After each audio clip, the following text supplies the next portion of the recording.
Hello student, good morning. Welcome online classes. आज online कक्षाओं में क्लास 10th के स्टूडेंट सोशल साइंस में सिविक्स पढ़ेंगे और इसमें हमारा जो लेसन चल रहा है 7 नंबर और काफ़ी दिनों से हम लोग इस पे इसका अध्ययन करते चले आ रहे हैं और इसका नाम है लोकतंत्र के परिणाम।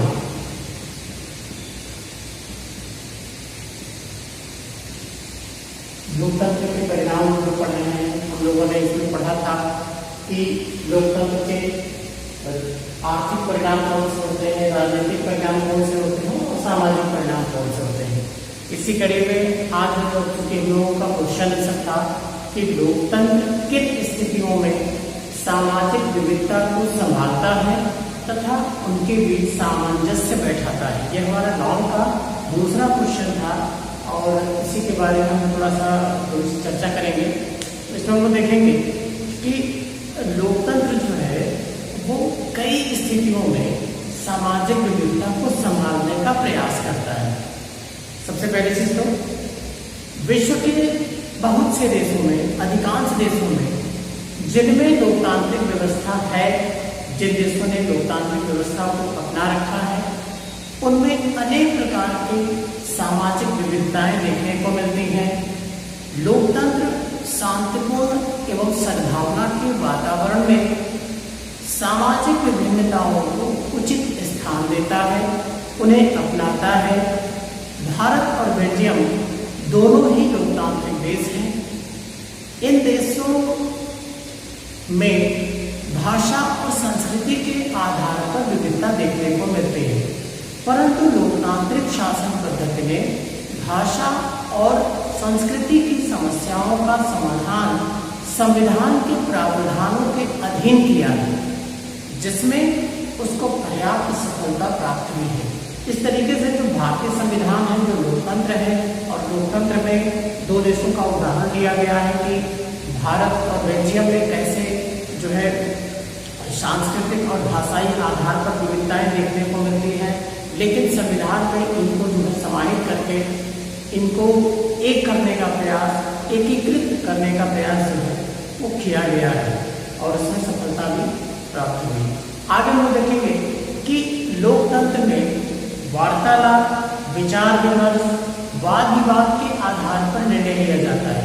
लोग जानते हैं कि लोकतंत्र में जो भी निर्णय लिए जाते हैं वो एक मंत्रिमंडल की सहमति से लिए जाते हैं और उस मंत्रिमंडल के जो भी मंत्री होते हैं, विधायक होते हैं, वो प्रत्यक्ष मतदान के द्वारा जनता द्वारा चुनकर जाते हैं।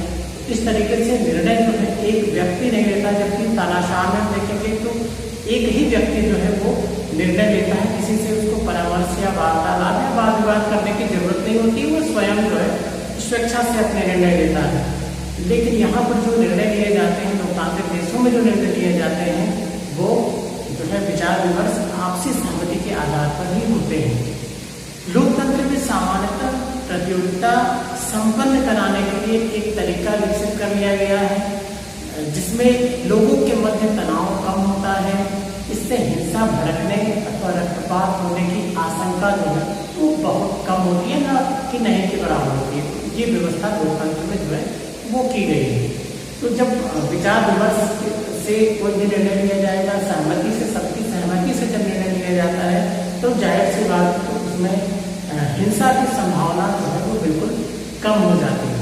आगे हम देखेंगे कि लोकतंत्र में सामाजिक विविधताओं से उत्पन्न समस्याओं के समाधान करने की क्षमता निहित होती है।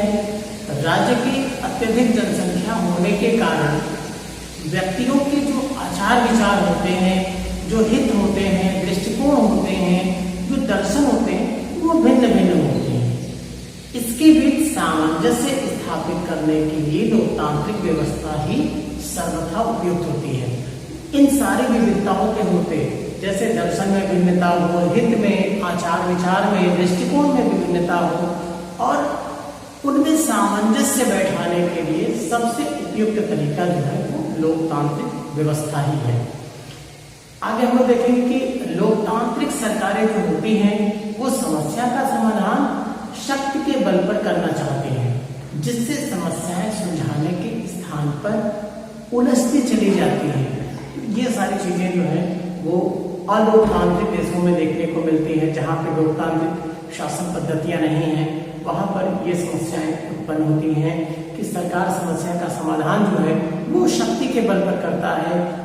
लोगों के जो आंदोलन होते हैं, जो उनके विचार होते हैं, उन्हें दबाने का प्रयास किया जाता है, तो वहां पर जो है समस्याएं और उलझती चली जाती हैं।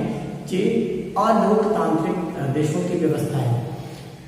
लोकतांत्रिक शासन व्यवस्था विभिन्न विचारों के बीच सभी सामंजस्य स्थापित करने में सफल हो सकती है, जब बहुसंख्यक समुदाय अल्पसंख्यकों की राय तथा विचारों को सुने समझे।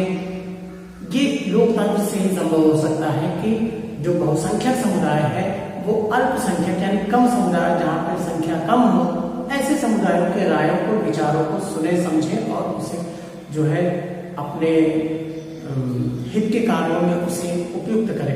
तो इस तरीके की व्यवस्था जो है वो लोकतांत्रिक देशों में की जाती है। लोकतंत्र को भाषाई, जातिगत तथा धार्मिक अल्पसंख्यकों को देश में उचित स्थान तथा सम्मानजनक स्थिति प्रदान करनी चाहिए। ये लोकतंत्र में संभव हो पाता है। अल्पसंख्यकों को भी देश के सर्वोच्च पद या सम्मान प्राप्त होने चाहिए। ये लोकतंत्र से ही संभव हो सकता है।